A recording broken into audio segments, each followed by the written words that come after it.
नमस्कार। आकाशवाणी जयपुर अजमेर से प्रस्तुत हैं प्रादेशिक समाचार।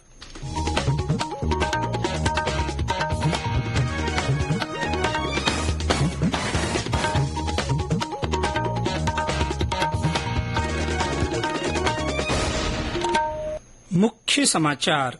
केंद्रीय मंत्रिमंडल ने प्रधानमंत्री शहरी आवास योजना के दूसरे चरण को मंजूरी दी। ग्रामीण आवास योजना को भी 5 साल के लिए बढ़ाया गया। राष्ट्रीय कृमि मुक्ति दिवस अभियान के तहत आज बच्चों को दी जाएगी कृमिनाशक दवा। प्रदेश में 3 करोड़ 33 लाख से अधिक दवा देने का लक्ष्य। उपराष्ट्रपति जगदीप धनखड़ आज जोधपुर में राजस्थान उच्च न्यायालय की 75वीं वर्षगांठ के सिलसिले में आयोजित कार्यक्रम में शिरकत करेंगे। और प्रदेश में मानसून के रंगत में रहने से बारिश की गतिविधियां जारी।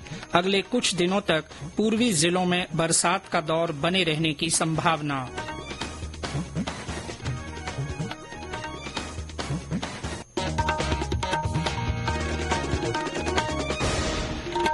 समाचारों के साथ मैं जितेंद्र सिंह पूनिया। और अब समाचार विस्तार से। केंद्रीय मंत्रिमंडल ने प्रधानमंत्री शहरी आवास योजना के दूसरे चरण को मंजूरी दे दी है। मंत्रिमंडल ने वित्त वर्ष 2024-25 से 2028-29 के दौरान प्रधानमंत्री ग्रामीण आवास योजना लागू किए जाने को भी मंजूरी दी। केंद्रीय सूचना और प्रसारण मंत्री अश्विनी वैष्णव ने कल रात मीडिया को बताया कि इस योजना के तहत 3 करोड़ नए आवास बनाए जाएंगे। गरीब, वंचित और मिडिल क्लास परिवारों पे बहुत बड़ा फोकस रहा है। इसीलिए पहले 10 वर्षों में 4 करोड़ घर प्रधानमंत्री आवास योजना के तहत पूरे देश भर में एक बहुत बड़ा सोशल ट्रांसफॉर्मेशन इससे आया है। 3 करोड़ और नए घर जो प्रधानमंत्री जी ने अपने पहली घोषणा की थी, इम्प्लीमेंटेशन के लिए कैबिनेट में डिटेल्ड चर्चा हुई। 3 करोड़ नए घर बनाने का फैसला लिया गया, जिसमें 3,60,000 करोड़ टोटल बजटरी प्रोविजन रहेगा। 2 करोड़ घर रूरल एरियाज में रहेंगे और 1 करोड़ घर अर्बन एरियाज में रहेंगे। सूचना और प्रसारण मंत्री ने कहा कि इनमें से 2 करोड़ ग्रामीण क्षेत्रों में और 1 करोड़ शहरी क्षेत्रों में बनाए जाएंगे। उन्होंने कहा कि इस योजना के लिए 3,60,000 करोड़ रुपए का बजटीय प्रावधान होगा। श्री अश्विनी वैष्णव ने बताया कि योजना के तहत शहरी क्षेत्र में कामकाजी महिलाओं के लिए हॉस्टल बनाने का प्रावधान है और आर्थिक रूप से कमजोर वर्ग, निम्न आय वर्ग और मध्यम आय वर्ग की श्रेणियों में 25 लाख रुपए के आवास ऋण पर 4% की ब्याज सब्सिडी दी जाएगी। मंत्रिमंडल ने कृषि और किसान कल्याण मंत्रालय द्वारा प्रस्तावित स्वच्छ संयंत्र कार्यक्रम को भी मंजूरी दी है। श्री वैष्णव ने कहा कि 1,765 करोड़ रुपए से अधिक के निवेश के साथ ये पहल देश में बागवानी क्षेत्र के लिए अग्रणी पहल है और इससे उत्कृष्टता और स्थिरता के नए मानक स्थापित होंगे। मंत्रिमंडल ने उन्नत जैव ईंधन परियोजना को वित्तीय सहायता मुहैया कराने के लिए प्रधानमंत्री जीवन योजना को भी मंजूरी दी है। इस योजना को 5 वर्षों के लिए बढ़ा दिया गया है। सूचना और प्रसारण मंत्री ने कहा है कि एससी और एसटी आरक्षण पर सुप्रीम कोर्ट के फैसले को लेकर केंद्रीय कैबिनेट में विस्तृत चर्चा हुई।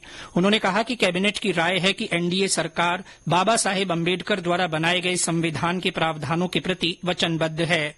श्री वैष्णव ने कहा कि संविधान में एससी और एसटी के आरक्षण में क्रीमी लेयर का कोई प्रावधान नहीं है और कैबिनेट का निर्णय है कि एससी और एसटी के लिए आरक्षण की व्यवस्था संविधान के अनुरूप होनी चाहिए। प्रदेश में राष्ट्रीय कृमि मुक्ति दिवस अभियान के तहत आज 19 साल तक की उम्र के बच्चों और किशोर किशोरियों को कृमिनाशक दवा खिलाई जाएगी। अभियान का राज्य स्तरीय कार्यक्रम नागौर जिले के खींवसर ब्लॉक मुख्यालय पर होगा, जहां चिकित्सा और स्वास्थ्य मंत्री गजेंद्र सिंह खींवसर एल्बेंडाजोल की दवा खिलाकर अभियान की शुरूआत करेंगे। चिकित्सा विभाग की अतिरिक्त मुख्य सचिव शुभ्रा सिंह ने बताया कि अभियान के तहत लगभग 3 करोड़ 33 लाख 59,000 बच्चों को दवा देने का लक्ष्य रखा गया है। उन्होंने बताया कि ये दवा प्रदेश के सभी चिकित्सा संस्थानों, विद्यालयों, महाविद्यालयों, तकनीकी शिक्षण संस्थानों, मदरसों और आंगनबाड़ी केंद्रों पर निःशुल्क खिलाई जाएगी। इस अभियान के दौरान छूटे बच्चों को कृमिनाशक दवा खिलाने के लिए 17 अगस्त को मॉपअप दिवस आयोजित किया जाएगा, ताकि एक भी बच्चा यह दवा खाने से नहीं छूटे। गौरतलब है कि कृमि संक्रमण से बच्चों के शारीरिक विकास, हीमोग्लोबिन स्तर, पोषण और बौद्धिक विकास पर हानिकारक प्रभाव पड़ता है, जिसे रोकने के लिए निश्चित समय के अंतर पर डीवार्मिंग दवा दी जाती है। पीएम ई बस सेवा के तहत राज्य में 175 इलेक्ट्रिक बसें और चलाई जाएंगी। इससे पहले योजना के तहत 500 इलेक्ट्रिक बसों का राज्य को आवंटन किया गया था। स्वायत्त शासन विभाग के प्रमुख शासन सचिव टी रविकांत की अध्यक्षता में इस संबंध में कल जयपुर में विभागीय अधिकारियों की बैठक हुई।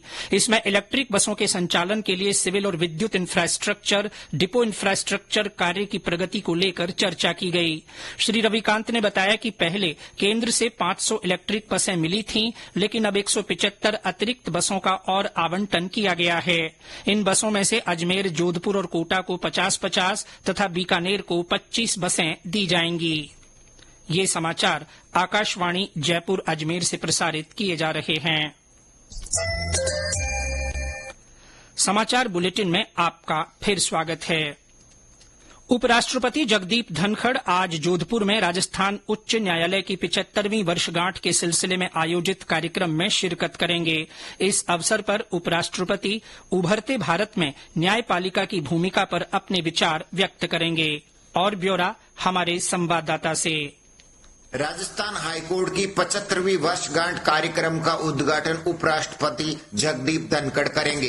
कार्यक्रम में सुप्रीम कोर्ट न्यायाधीश एजी मसीह, न्यायाधीश संदीप मेहता, राजस्थान हाईकोर्ट के मुख्य न्यायाधीश मनिंदर मोहन श्रीवास्तव, विधि मंत्री जोगाराम पटेल और बार काउंसिल ऑफ इंडिया के अध्यक्ष मनन कुमार मिश्रा उपस्थित रहेंगे। वहीं राजस्थान हाईकोर्ट के वर्तमान और पूर्व न्यायाधीश, बार काउंसिल ऑफ राजस्थान के वर्तमान व पूर्व सदस्य, प्रदेश में स्थित बार संघों के पदाधिकारी व अधिवक्ता भाग लेंगे। कार्यक्रम में बार काउंसिल ऑफ राजस्थान के पूर्व सदस्यों का सम्मान किया जाएगा। रामेश्वर बेड़ा, आकाशवाणी समाचार, जोधपुर।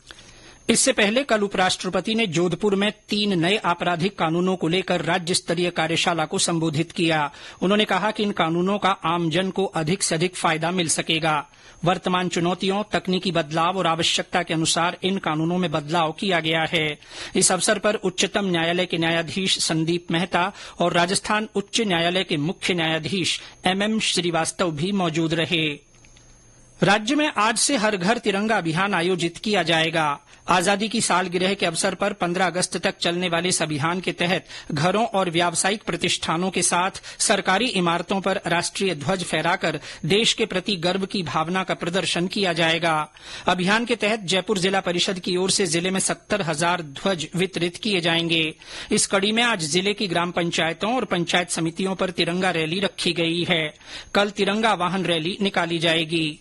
इसी तरह 12 अगस्त को ग्रामीण मैराथन और 13 तथा 14 तारीख को देशभक्ति कार्यक्रम आयोजित किए जाएंगे। प्रदेश में मानसून के रंगत में बने रहने से विभिन्न स्थानों पर बारिश की गतिविधियां जारी हैं। बीते 24 घंटों के दौरान पूर्वी राजस्थान के साथ पश्चिमी हिस्सों में भी विभिन्न स्थानों पर अच्छी बारिश हुई। कोटपुतली, बहरोड में पिछले कुछ दिनों से रिमझिम बारिश का दौर कल भी बना रहा। नीमका थाना जिले में बीती रात रुक रुक कर हल्की से तेज बारिश होती रही।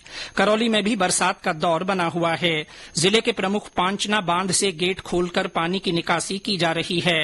राजधानी जयपुर में बीते कुछ दिनों से जारी वर्षा का दौर आज भी बना हुआ है। सुबह कई स्थानों पर तेज बारिश से सड़कें फिर जलमग्न हो गईं। भरतपुर में बरसात का दौर आज चौथे दिन भी बना हुआ है। हमारे संवाददाता ने बताया कि ज्यादा बारिश ने किसानों की चिंताएं बढ़ा दी हैं। मौसम केंद्र जयपुर के निदेशक राधेश्याम शर्मा ने बताया कि अगले कुछ दिनों तक पूर्वी जिलों में बारिश का दौर बना रहेगा। उत्तर पूर्वी राजस्थान के ऊपर एक साइक्लोनिक सर्कुलेशन बना हुआ है। इसके अलावा मानसून ट्रफ लाइन भी राजस्थान के उत्तरी भागों से होकर गुजर रही है। इस सिस्टम के असर से पिछले 2 दिनों से लगातार भरतपुर, जयपुर संभाग में भारी और कहीं कहीं अति भारी बारिश दर्ज की जा रही है। तो ये जो साइक्लोनिक सर्कुलेशन उत्तर पूर्वी राजस्थान के ऊपर बना हुआ है, ये अगले 5-4 दिनों तक लगभग इसी क्षेत्र के ऊपर बना रहेगा। और अब पेरिस ओलंपिक से जुड़ी खबरें। पेरिस ओलंपिक में भारतीय पहलवान अमन सहरावत ने कल शानदार प्रदर्शन करते हुए कुश्ती में पुरुषों की 57 किलोग्राम फ्री स्टाइल स्पर्धा में कांस्य पदक जीता। सहरावत ने प्यूर्तो रिको के डेरियन क्रूज को 13-5 से हराया। ये पेरिस ओलंपिक में भारत का छठा और कुश्ती में पहला पदक है। और अंत में मुख्य समाचार एक बार फिर। केंद्रीय मंत्रिमंडल ने प्रधानमंत्री शहरी आवास योजना के दूसरे चरण को मंजूरी दे दी है। ग्रामीण आवास योजना को भी 5 साल के लिए बढ़ाया गया है। राष्ट्रीय कृमि मुक्ति दिवस अभियान के तहत आज बच्चों को कृमिनाशक दवा दी जाएगी। प्रदेश में 3 करोड़ 33 लाख से अधिक दवा देने का लक्ष्य रखा गया है। उपराष्ट्रपति जगदीप धनखड़ आज जोधपुर में राजस्थान उच्च न्यायालय की 75वीं वर्षगांठ के सिलसिले में आयोजित कार्यक्रम में शिरकत करेंगे। और प्रदेश में मानसून के रंगत में रहने से बारिश की गतिविधियां जारी हैं। अगले कुछ दिनों तक पूर्वी जिलों में बरसात का दौर बने रहने की संभावना है। इसके साथ ही प्रादेशिक समाचार बुलेटिन समाप्त हुआ। नमस्कार।